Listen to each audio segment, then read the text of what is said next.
Biasanya haiwan darat yang boleh lepak ataupun duduk lama dalam air ni biasanya serangga. Diorang ada satu teknik, diorang ambil air bubble dekat badan diorang dan diorang simpan air bubble tu dekat celah sayap diorang dan diorang berada dalam air. Tapi kita tolak tepi lah juga, macam buaya, kura-kura yang dua alam macam katak tu kita tolak ke tepi. Tapi kali ni ada satu penemuan yang baru apabila saintis menemui spesies cicak yang boleh bernafas di dalam air. Cicak yang boleh bernafas dalam air ni kita panggil sebagai anoles.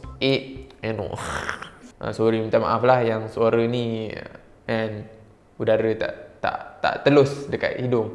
Anoles. Anoles. Anoles ni adalah salah satu daripada spesies cicak yang sangat kecil. Macam mana anoles ni boleh bernafas dalam air? Okay, generally cicak tak boleh bernafas dalam air kan? Cicak sebab dia menggunakan paru-paru sama macam kita, so bila dia masuk dalam air dia perlu tahan nafas. Tetapi untuk anoles ni satu benda yang unik dan diorang agak pandai sebenarnya apabila diorang menggunakan air bubble pada kulit muka diorang untuk sebagai rebreather ataupun pernafasan semula. Macam mana?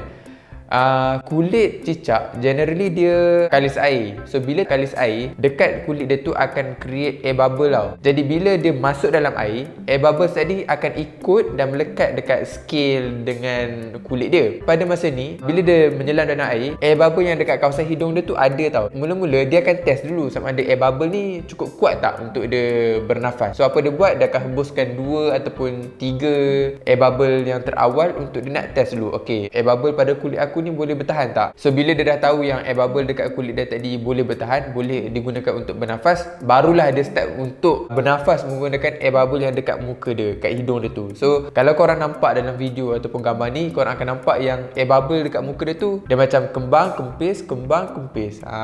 Sebab masa ni lah dia akan bernafas menggunakan air bubble yang ada pada kulit dia dekat kawasan muka dia. Bukankah kalau kita bernafas dalam air bubble yang sama, kandungan oksigen tu akan berkurangan lah kan, sebab kita bernafas dalam belon kan. Kat sini saintis dapat tengok yang cicak ni sangat pandai menggunakan air bubble yang ada pada hidung dia. So maksudnya kat sini, tarik nafas yang pertama dia ambil sikit oksigen, tarik nafas yang kedua dia ambil lagi sikit oksigen, tarik nafas yang ketiga dia akan ambil lagi sikit oksigen. Jadi buktinya apabila saintis menguji kandungan oksigen yang ada pada gelembung udara kat hidung dia tu, oksigen yang ada dekat gelembung udara hidung dia tu makin lama berkurangan setiap kali dia menarik nafas dan menghembuskan nafas. Kenapa anoles ni boleh bernafas menggunakan air bubble dekat hidung dia? Sebenarnya setiap kali kita hembuskan nafas, kadang-kadang kita menghembuskan sekali oksigen yang tak terpakai, unused oksigen. Jadi apabila dalam air ditambah pula dengan air bubble tadi, setiap kali cicak anoles ni menghembuskan nafas, masa tu dia menghembuskan unused oksigen. Pada masa sama, unused oksigen tadi terperangkap dalam air bubble tersebut. Jadi dia boleh guna balik unused oksigen ni untuk dia tarik nafas lagi kali kedua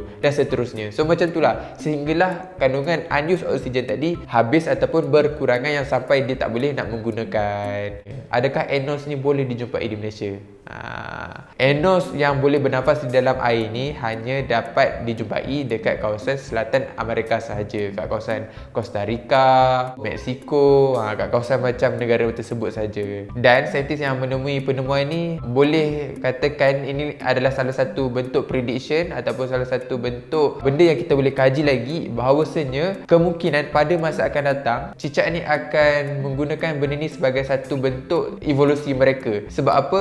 Contohnya dekat atas permukaan darat dia tu ada eagle ke kan, ada helang nak sambar diorang masuk dalam air, diorang selamat sebab diorang dah mempunyai adaptation untuk bernafas di dalam air.